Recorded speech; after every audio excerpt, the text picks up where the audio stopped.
అందరికీ నమస్కారం. Learning about nature ఛానల్కి మీ అందరికీ స్వాగతం. ఈరోజు మనం రామాయణంలో బ్రహ్మాస్త్రం గురించిన వివరణను తెలుసుకుందాం. కౌసల్య తనయుడు శ్రీరాముడు చాలా అస్త్రములను తెలిసినవాడు, మహావీరుడు, ఎన్నో అస్త్రములను కలిగి ఉన్నవాడు. అయినా ఆ రాఘవుడు రావణుణ్ణి హతమార్చే విషయంలో దీర్ఘాలోచనలో పడ్డాడు. నా దగ్గర ఉన్న ఈ బాణముల చేతనే మారీచుణ్ణి, నిహతుణ్ణి సంహరించాను, కరదూషణాదులను వధించాను, క్రౌంచారణ్యములో విరాధుణ్ణి, దండకారణ్యములో కబంధుణ్ణి నేలపాలు చేసి తిని, ఈ శరముల చేతనే కదా మద్ది చెట్లను, పర్వతములను, వాలిని భగ్నపరిచాను, సముద్రుణ్ణి క్షోభింపజేశాను. ఈ అస్త్రములన్నీయు ఇంతవరకు నాకు విశ్వసనీయములుగా ఉన్నాయి. కానీ రావణుని విషయంలో వీటి శక్తి ఎలా సన్నగిల్లుతుంది? దీనికి కారణమేమిటి అని రాముడు రావణుని వక్షస్థలము పైన శరవర్షమును కురిపించాడు. రథం మీద ఉన్న రాక్షసరాజు రావణుడు కోపంగా రణరంగంలో గదలను, ముసలములను శ్రీరామునిపై ప్రయోగించాడు. ఇలా ఆ వీరులిద్దరి మధ్య అంతరిక్షమునందు, భూమి మీద, ఇంకా త్రికూట పర్వతము పైన ఆశ్చర్యము గొల్పు మహాసంగ్రమము కొనసాగింది. దేవతలు, దానవులు, యక్షులు, పిశాచములు, ఉరగములు, రాక్షసులు చూస్తుండగా ఆ ఘోర సమరము అహోరాత్రములు ప్రవర్తిల్లింది. రాత్రి అందుగాని పగటపూట గాని ఒక ముహూర్త కాలమున గాని కనీసం ఒక క్షణకాలము పాటైనను ఆగక ఆ రామరావణ యుద్ధము నిర్విరామంగా కొనసాగుతుంది. రామరావణుల మధ్య జరుగుతున్న ఆ మహాసమరంలో రఘువీరునికి జయం ప్రాప్తింపకపోవడం చూసి మహాత్ముడైన మాతలి యుద్ధ నిమగ్నుడై ఉన్న శ్రీరామునితో ఇలా అన్నాడు: ఓ రఘువీరా, ఏమీ తెలియని వానిలాగా నీవు అతనిని ఎట్లా అనుసరిస్తున్నావు? రావణుడు వేసిన బాణములను నివారిస్తున్నావే గాని అతనిని వధించుట కోసం పూనుకోవటం లేదేంటి? ప్రభు, ఇతనిని చంపుటకై బ్రహ్మాస్త్రమును ప్రయోగించు. మానవుని చేతిలోనే ఇతడు ఆయువును కోల్పోవును అని దేవతలు చెప్పిన సమయము ఈరోజు ఆసన్నమైంది. శ్రీరామునికి మాతలి బ్రహ్మాస్త్ర విషయాలు జ్ఞాపకానికి తీసుకువచ్చాడు. ఇంద్రుని రథసారథి అయిన మాతలి పలుకులు వినగానే శ్రీరామునికి బ్రహ్మాస్త్ర విషయం గుర్తుకు వచ్చింది. వెంటనే ఆ వీరుడు బుసలు కొట్టుచున్న మహాసర్పము వలె వెలుగులు చిమ్ముతున్న ఒక బాణమును చేతిలోకి తీసుకున్నాడు. ఆ దివ్యాస్త్రమును మొట్టమొదట పూజ్యుడైన అగస్త్య మహర్షి శ్రీరామునికి సమర్పించాడు. ఈ బ్రహ్మాస్త్రము యుద్ధంలో ఎంతో శక్తివంతమైనది, అమోఘమైనది. ఎంతో తేజసంపన్నుడైన బ్రహ్మదేవుడు ఇంద్రుని కోసమని ఈ బ్రహ్మాస్త్రాన్ని నిర్మించాడు. తర్వాత బ్రహ్మ ముల్లోకాలను జయించడానికి దీనిని దేవేంద్రునికి ప్రసాదించాడు. ఆయన నుండి అగస్త్యునకు ఆ మహర్షి ద్వారా శ్రీరామునికి ఈ బ్రహ్మాస్త్రం అందింది. బ్రహ్మాస్త్రము యొక్క రెక్కలయందు వాయుదేవుడు, పదును యందు అగ్ని, సూర్యుడు అధిదేవతలు వాయువేగమున సాగిపోవును. అగ్ని వలె, సూర్యుని వలె ఇది తేజశాలి, ఆకాశము వలె ఇది విశాలమైనది, ఎక్కడికైనాను చొచ్చుకుపోతుంది. ఇది మేరు పర్వతమంత బరువు ఉంటుంది. మందరగిరులతో తుల్యమైనది. బంగారముతో అలంకృతమై బలమైన రెక్కలు గల ఈ అస్త్రము ఉజ్వల కాంతితో తేజరిల్లుతుంది. సకల భూతములు తేజస్సారమై ఇది నిర్మితమైంది. సూర్యకాంతులతో విలసిల్లుతుంది.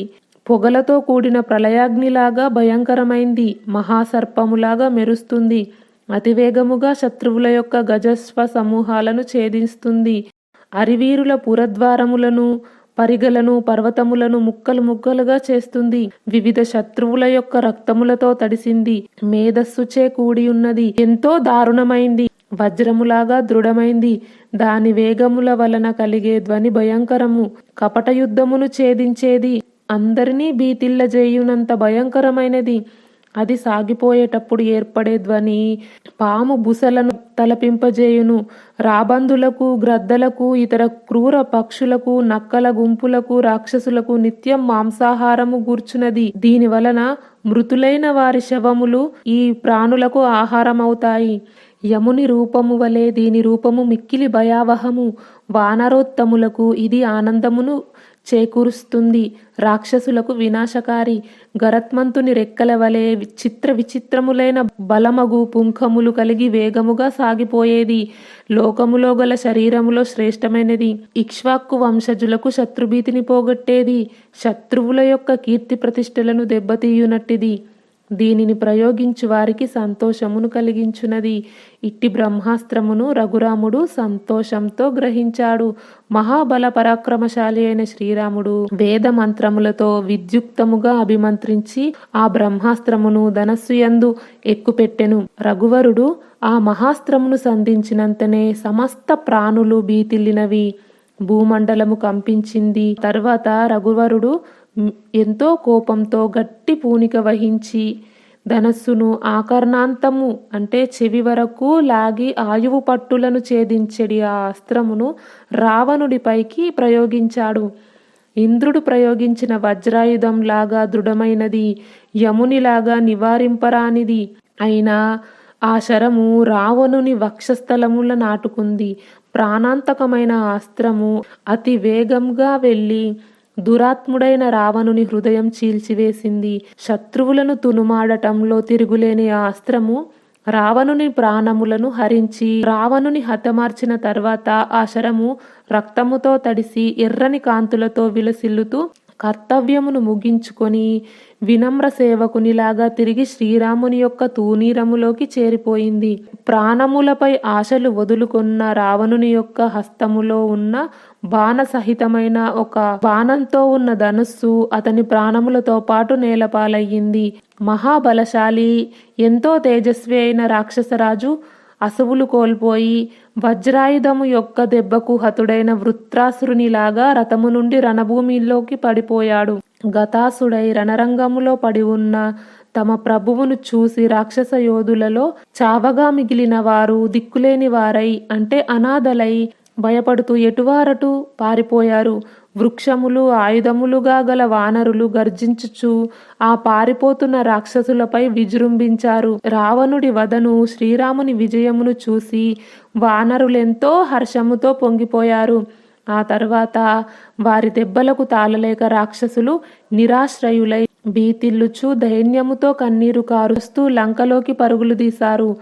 ఎంతో సంతోషంతో ఉన్న వానరులు తమ ముఖకాంతులతో విజయోత్సాహముతో రావణుని వధించి విజయలక్ష్మిని వరించిన శ్రీరామునికి కోలాహల ధ్వనులతో జయజేలు పలికారు. దేవతల దుందుబులు అంతరిక్షంలో నుండి వీణుల విందును గావించుతూ మ్రోగినవి.